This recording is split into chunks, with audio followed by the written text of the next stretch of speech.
All right, next, Canals and Waterways Committee. Come on up, Nita.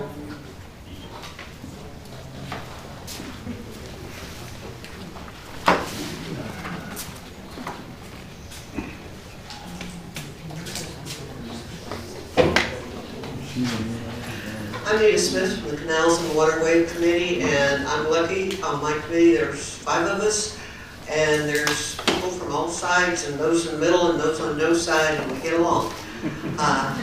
The only problem we've had is trying to get things done once we decide they need to be done.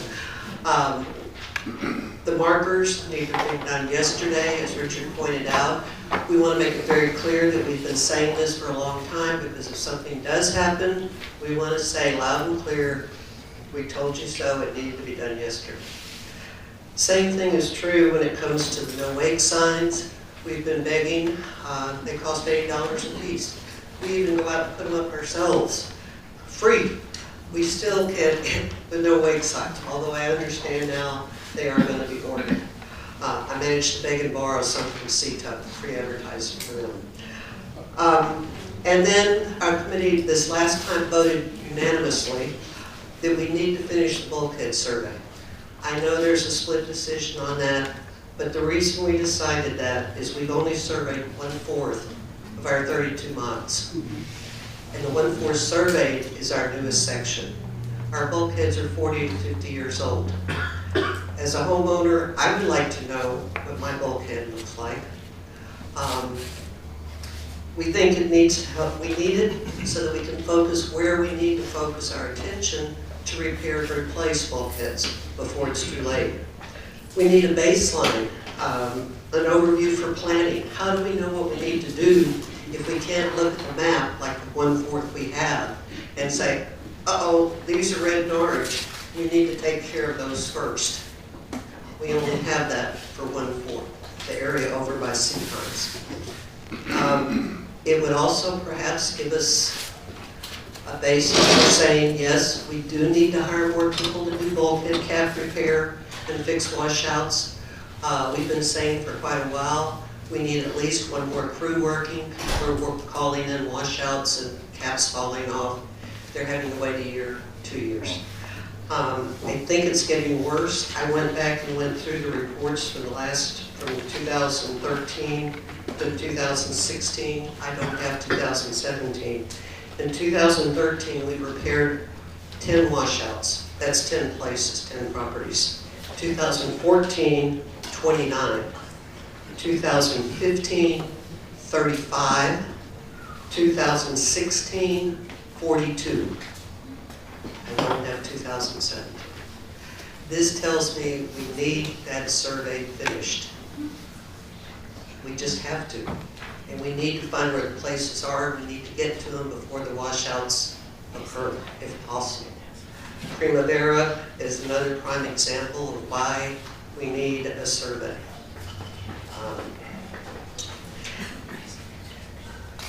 And the sections were built at different times and at different specifications.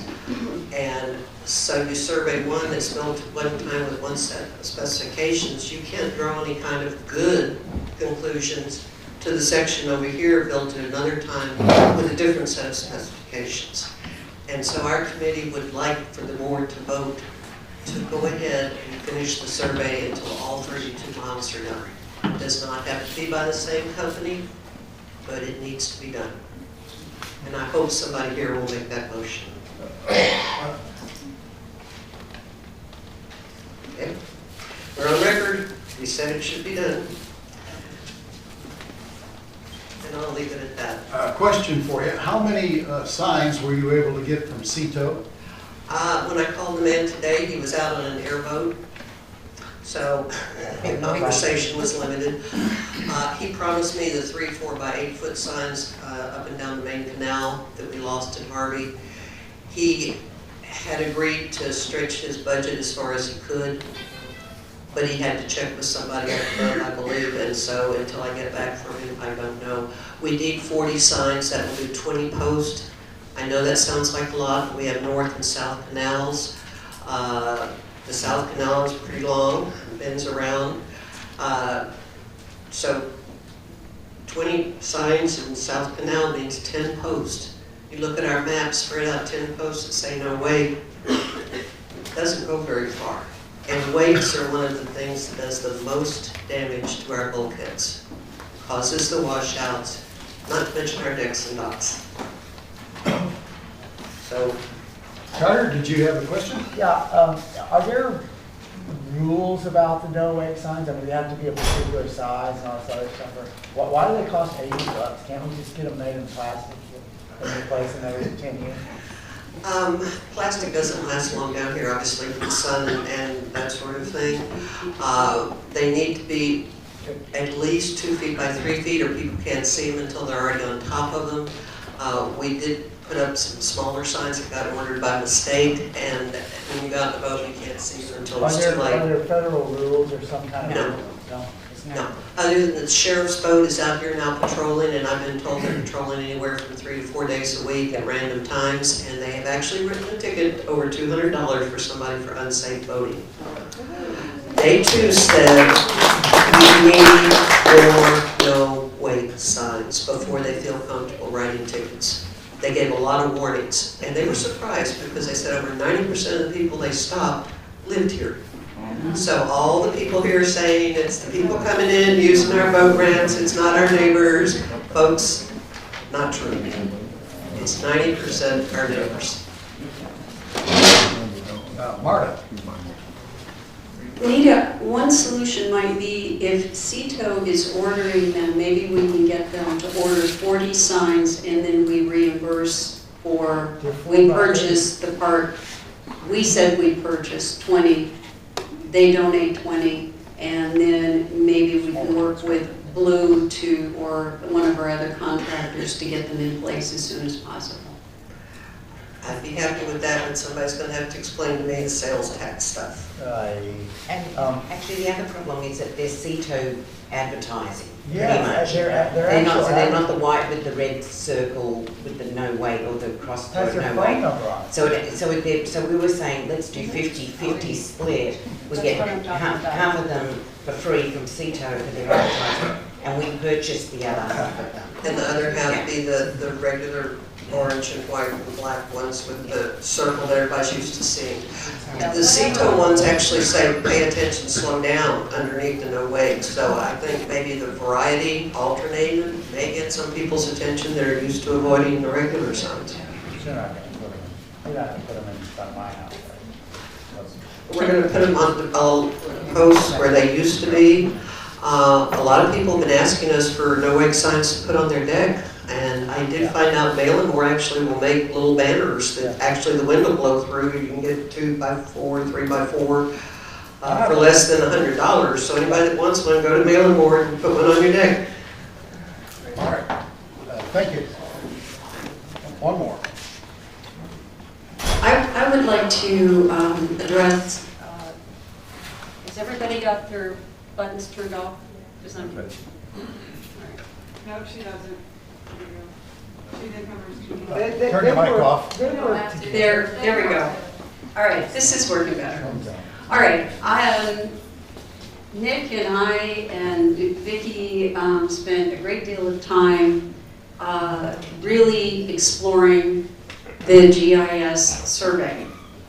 And we came to the conclusion that we actually went out in boats with people that had in-depth knowledge about our bulkheads to see how helpful this document would be to us, the end product.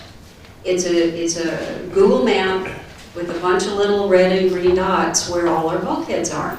The concept is beautiful. I don't have a problem with the concept. What I have a problem with is spending $120,000 a year to do a survey, and the office doesn't use it because they don't find it helpful. The information in every case was in error, outdated, because the bulkheads had already been repaired by the time the survey was done, or it was information we already knew. So, but there is something really important in why people like this survey. They want a baseline. They really want to know how solid our bulkheads are. But here's the thing, the guys in the boat that were looking, then they told me themselves, okay, this is directly from them, that they aren't looking at washouts. They are not looking at tiebacks. They are not looking at sheeting. They're not looking at weed poles. They're not looking at that. They're only looking at this because they can't. They can't go on people's property. They can't probe down in their property to see if there are washouts down there. They can't knock on and touch the cap to see if it's hollow, which would mean there's imminent failure. So the information we're getting is very limited. So we're not getting what we thought we would get from that. They can only see the cap on one side. Do you agree with that, Nick? Can we stop? This is not. One of the things that we discovered is when they do this visual inspection, they do not measure the cracks, they do not photograph the cracks. They give it an arbitrary rating of 1 to 5. The problem is the next person who comes back 2-3 years later has another arbitrary. There is no objective measurement. Also, the information they give us is sent to the office, given to John Pezzi, who then goes out to inspect it. In the meantime, the system we're using is the homeowner says, something's wrong with my bulkhead, at which time our office staff tells Pezzi to go look at it. He reports if it's good, bad, or what, and we authorize it being fixed. Also, Pezzi has been on these canals for, 20 years, 25 years. When he does his work, just as he goes along the canals, he sees problems. Basically, what we're doing with this survey is merely telling the office and Pezzi what they already know. So we get Pezzi inspecting, homeowners inspecting, and if you do this with this 5-year cycle, by the time you're done, 5 years, nothing counts. You start all over again. I would like to finish It's my not my Well, so we. let's wrap this up, so move quick. listen. Okay. This is, I wanted to address why I'm not pushing a motion that she's asked for. I don't know that the GIS will be the best service for us, but there's absolutely no reason we can't look into other ways of gaining the same information and making our own maps and coming up something that can be updated in a more timely manner and give us some things. The other thing is, I remind you again, we have a huge problem in our office. We need to focus money on those issues or our organization is going to come to a screeching halt. We have to do that.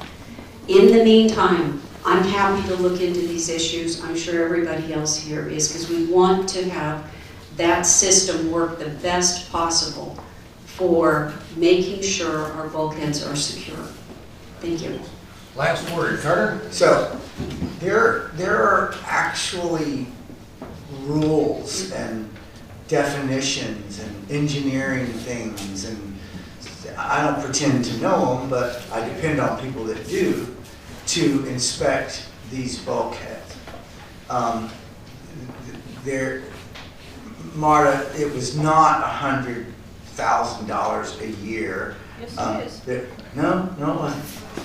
You weren't, I was here. Carter, I make didn't your hear. statement, let's get going. Yeah. That's just not correct, okay?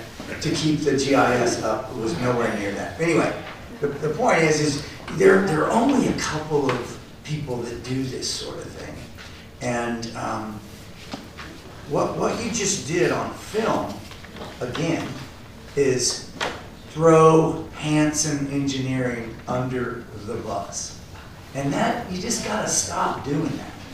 It's a professional organization, and we hired them as a board. All right, Just Carter, because you let's wrap it up disagree, here. because you disagree with the concept, that certainly is debatable, but that was what this board hired those people to do. And they were doing what we hired them to do. And we thought it was a professional way to do it. So, is this board interested in establishing this baseline. Can we agree here that we're gonna look into it and get together and agree on what concept of inspection? Don't you agree that we need to establish the life expectancy and those sorts of things of all 32 miles of our bulkheads? As a board, do we agree that we need to look into it and put it on our priority list? It's not a vote, it's not a vote. All right, it's not a vote, let's move on here. Robert's Rules of Order. One last, if I may. If we're not gonna do the survey, to find out, our last suggestion is to hire at least a second crew to do the bulkhead repair caps. If it worked the way you were saying, it would be great. If I called in and said 3 feet of concrete just fell off my cap, and I was told, okay, it'll be repaired tomorrow, next week, next month, that would be great. Instead, what's happening are people are told next year, year after. And the longer that rebar is exposed to the salt air, the worse it gets, the more rust spreads, and it makes it for a more expensive repair down the road. We have been asking for over a year to have at least one more crew working. We were told no, and the reason we were given is because Bessie didn't want to run a second crew. There's also no follow-up inspection done after he does his work, just for the record. Thank you. Well, that's not true. That's not true. Our compliance person goes out, takes pictures before and after the repair, so. Maybe they do now, they didn't 2 years ago. Well, I don't know what happened 2 years ago. Moving on. Starry, starry night.